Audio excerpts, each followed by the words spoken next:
Hey guys, what's up? Welcome. This is KK, and you are watching your Rapchick channel, The Backbenchers. If you are watching first time, please subscribe. So let's start. Today we are discussing class 9th chapter climate. अभी हम यहाँ पर कुछ important keys discuss करेंगे. First, आपने सुना है, कई बार सुना होगा climate and weather, weather and climate.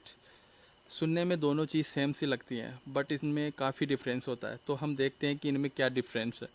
First, climate एक विशाल क्षेत्र में लंबे समय अवधि में मौसम की अवस्थाओं एवं विविधताओं का कुल योग ही जलवायु है. मतलब एक ऐसी समय अवधि, ऐसा पीरियड जिसको यहाँ पर लगभग 30 वर्ष से अधिक का समय माना है. तो 30 ईयर्स का जो पीरियड होता है, उस एक विशाल समय में, लंबे समय में, जब मौसम की जो अवस्थाएं होती हैं, वेदर की जो कंडीशंस होती हैं किसी एरिया में, वो कंडीशंस क्या कहलाती हैं? क्लाइमेट कहलाती है या जलवायु कहलाती है. तो ये हुआ क्लाइमेट की डेफिनेशन. अगर वेदर की बात करें तो किसी मौसम एक विशेष समय में एक क्षेत्र की वायुमंडल की अवस्थाओं को बताता है. अगर किसी एक फिक्स एरिया में, किसी विशेष एरिया में, किसी विशेष समय में वायुमंडल की अवस्थाएं कैसी हैं, वह उस क्षेत्र का वेदर कहलाएगा.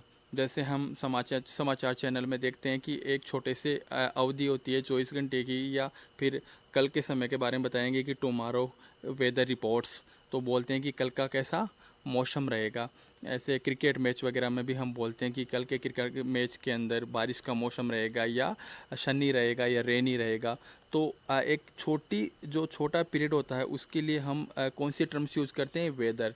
और अगर यही पीरियड अगर बढ़ जाए और लगभग 30 ईयर्स का ये जो पीरियड हो, और उसके अंदर जो भी वेदर की अवस्थाएं रहती हैं, वेदर का जो भी सिचुएशंस रहती है, कितने पीरियड में? 30 ईयर्स या इससे ज़्यादा पीरियड के अंदर किसी विशेष क्षेत्र में, तो वो बन जाती है क्लाइमेट. उसको हम किस में काउंट करेंगे, किस में उसको डिफाइन करेंगे? क्लाइमेट के अंदर. Okay, difference clear. नोट, नीचे पढ़ते जाइए. नोट, महीनों के औसत वायुमंडलीय अवस्थाओं के आधार पर वर्ष को ग्रीष्म, शीत या वर्षा ऋतुओं में विभाजित किया जाता है. जो एक महीना होता है, उस महीने में जितनी भी एवरेज हमारा जो एटमॉस्फेयर की जो सिचुएशन होती है अलग अलग, उसके अकॉर्डिंग ही हम एक 1 मंथ में रहती है. जैसे पूरे अपने 12 महीनों में, 12 मंथ में, हर महीने में अलग अलग जो वायुमंडलीय अवस्थाएं होती हैं, उनकी सिचुएशंस होती है, उसके अकॉर्डिंग हम पूरे जो एक साल होता है उसको अलग अलग किसमें, सीजन में बांटते हैं, ऋतुओं में बांटते हैं. जैसे शीत, ग्रीष्म और वर्षा ऋतु. मानसून एक वर्ड होता है, मानसून, जो हम काफ़ी बार सुनते हैं. अभी आप देख रहे होंगे कि करंट में मौसम चल रहा बारिश का, तो मानसून शब्द सबसे ज़्यादा यहाँ पर पॉपुलर वर्ड होता है. टीवी पे देखो, बाहर देखो, आम लोगों के बीच में मानसून शब्द आपको सुनने को मिलेगा. तो मानसून शब्द मूल रूप से यह अरबी भाषा के मौसम वर्ड से लिया गया है. किससे लिया गया है? मानसून अरबी भाषा के मौसम से लिया गया है, जिसका शाब्दिक अर्थ होता है मौसम. नेक्स्ट देखिए, इंडिया की जलवायु को मुख्यतः मानसून जलवायु कहा जाता है. और एशिया में इस प्रकार की जलवायु मुख्य रूप से हमें दक्षिण एशिया या दक्षिणी पूर्वी एशिया के भागों में प्राप्त होती है. तो दैट्स इम्पोर्टेंट फैक्ट. आपको डायरेक्ट ये 1 मार्क का क्वेश्चन पूछ सकते हैं कि भारत में या इंडिया में किस प्रकार की जलवायु पाई जाती है. तो आपका आंसर होगा मानसूनी प्रकार की जलवायु. Okay, clear. नेक्स्ट, जलवायु नियंत्रण. मतलब ऐसे फैक्टर, ऐसे जो फैक्ट होते हैं, या ऐसे कौन से तत्व होते हैं जो कि क्लाइमेट को कंट्रोल करते हैं या उसको अफेक्ट करते हैं.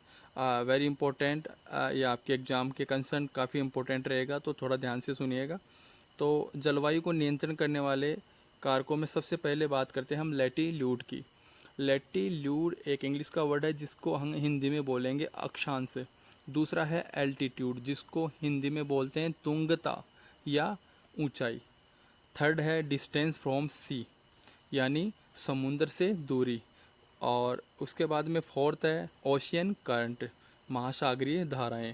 फिफ्थ है रिलीफ फीचर्स ऑफ लैंडस्केप और सरफेस ऑफ अर्थ, मतलब ज़मीन की जो रिलीफ है उसका जो फीचर्स है उसके या सरफेस उसके बारे में बात हो रही है। और जो लास्ट है six pressure and wind system, मतलब वायु दबाव और जो पवन तंत्र होता है वह है। तो ये कैसे अपने क्लाइमेट को कंट्रोल करते हैं उसको हम शॉर्ट में थोड़ा डिफाइन करने की कोशिश करेंगे। तो सबसे पहले आप देखिए अक्षांश। अक्षांश क्या, the more we move away from equator colder will be the climate. जैसे कि पृथ्वी अक्षांशों में बटी हुई है, आपको मालूम है पूरा पृथ्वी एक अक्षांशों के अंदर बटी हुई है, तो हर अक्षांश के ऊपर मौसम की जो क्लाइमेट की सिचुएशन है वह डिफरेंट है हर अक्षांश के हिसाब से। और इसी अक्षांशों पे अगर हम बात करें तो जो इक्वेटर अपना सर्किल है, मतलब जिसको हम बोलते हैं भूमध्य रेखीय वृत्त जो पृथ्वी के बीचों बीच है, वहाँ से अगर हम कहाँ पर चलेंगे ध्रुव की तरफ, जो हमारे ध्रुव है उनकी तरफ चलेंगे तो जो एटमॉस्फेयर है वह कोल्डर होता जाएगा। यही अक्षांश है, तो इसीलिए बोलते हैं कि अक्षांश भी क्लाइमेट को क्या करते हैं, इफ़ेक्ट करते हैं और इसको कंट्रोल करते हैं। दूसरा है एल्टीट्यूड, जिसको तुंगता ऊंचाई बोलते हैं। As we move up in height colder will be the climate. जैसे ही हम किसी हाइट पे जाते हैं, ज़मीन से ऊपर की तरफ जाते हैं, तो हम पाएंगे कि हम जितना ऊंचाई पर जाते हैं तो वायुमंडलीय जो दाब होता है जिसको हम बोलते हैं एयर प्रेशर वह कम होने लगता है। जस्ट उसी के साथ में जो क्लाइमेट होता है वह कोल्डर होता जाता है, यानी तापमान कम होता जाता है। तो ये भी अफेक्ट करता है हमारे क्लाइमेट को। थर्ड था डिस्टेंस फ्रॉम सी, मतलब समुंदर से दूरी।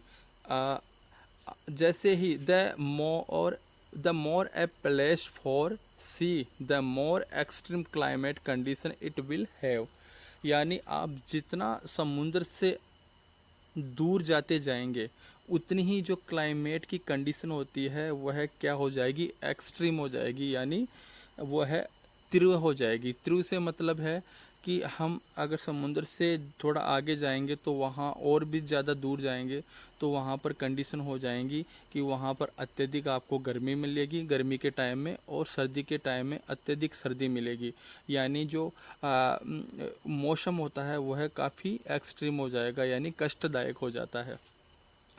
तो ये भी फैक्टर कहीं ना कहीं क्लाइमेट को इफ़ेक्ट करता है। नेक्स्ट फैक्टर देखते हैं ओशियन करंट, यानी महासागरीय धाराएं। तो the climate conditions of A coastal palace is affected by the cold and warm current. तो किसी समुद्र तट पर हम देखते हैं जहाँ पर क्या ओशियन करंट्स रहती हैं, वहाँ पर ये ओशियन करंट्स टू टाइप की होती हैं, हॉट एंड कोल्ड। तो जहाँ पर अगर कोल्ड ओशियन करंट्स का वहाँ पर प्रवाह होगा तो वहाँ आसपास का मौसम क्या होगा, कोल्डर होता जाएगा। और अगर वही करंट्स क्या है, वार्म है, तो वहाँ का मौसम, वहाँ की वेदर कंडीशन कैसी रहेंगी, हॉट रहेंगी। तो ये भी कहीं ना कहीं इफ़ेक्ट करता है किसको, क्लाइमेट को। नेक्स्ट जो फैक्टर आएगा वह है रिलीफ फीचर्स ऑफ लैंडस्केप और सरफेस ऑफ अर्थ। किसी लैंडस्केप की जो फीचर्स होती हैं, रिलीफ फीचर्स बोलते हैं वो, या फिर अर्थ का जो सरफेस होता है, इसको अगर हिंदी में बोलेंगे तो उच्चावच लक्षण बोलते हैं इसको।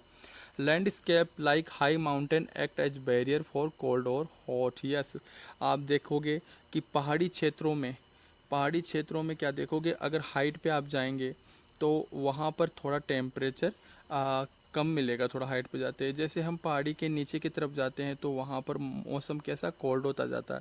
तो कहीं ना कहीं जो हाई एल्टीट्यूड है या जो लैंडस्केप जहाँ पर पहाड़ी एरिया हैं वो भी कहीं ना कहीं क्या करते हैं, एक बैरियर करते हैं, किसके लिए, कोल्ड और हॉट एटमॉस्फेयर के को एक बैरियर प्रदान करते हैं, एक बाधा प्रदान करते हैं। इसी के साथ अगर उसी पहाड़ी की या उस पर्वत की हाइट इतनी होगी कि वो जो मानसूनी हवाएं चलती हैं उनको रोक सके, तो वो क्षेत्र बरसात पाने में भी सक्षम होगा या वहाँ पर बारिश होने की भी संभावनाएं बहुत ज़्यादा हो जाती हैं।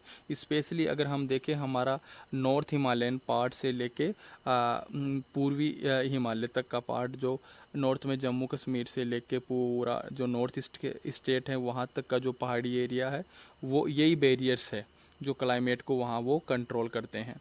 लास्ट का है प्रेशर एंड विंड सिस्टम, वायुदाब एवं पवन तंत्र। They are dependent on the altitudes, latitudes and altitudes of a palace, hence was effect on climate according.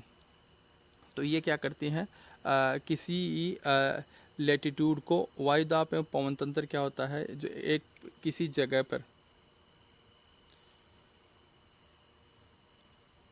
Climate, किसी जगह का क्लाइमेट उसके वायुदाब को और पवन तंत्र को भी इफ़ेक्ट करता है। अगर उस जगह पर वायुदाब अधिक है, किसी जगह पर अगर वायुदाब ज़्यादा है और वहाँ का पवन तंत्र क्या है, अत्यधिक ज़्यादा है, तो वहाँ पर क्या होगा, आप देखोगे कि ऐसे क्षेत्र में क्या है, वहाँ पर कोल्ड होगा, क्योंकि जहाँ पर शीत ऋतु अधिक होगी वहाँ पर हमेशा एयर प्रेशर आपको ज़्यादा मिलेगा, और जहाँ पर हॉट एरिया है वहाँ पर एयर प्रेशर कम मिलेगा। तो ये भी कहीं ना कहीं आपके क्लाइमेट को इफ़ेक्ट करने में सहायक होते हैं। उसके अलावा ऊंचा ऊंचा आपका हो गया। तो आज हम इस वीडियो में आपके सामने क्लाइमेट के जो भी इम्पोर्टेंट चीज़ थी वो हमने यहाँ पर डिस्कशन की, और इसको वीडियो को इतना ही रखेंगे क्योंकि ये total video We are the brave, we are the bold, we can be anything, anything, anything. We are the light, we light the dark, we can do everything, everything.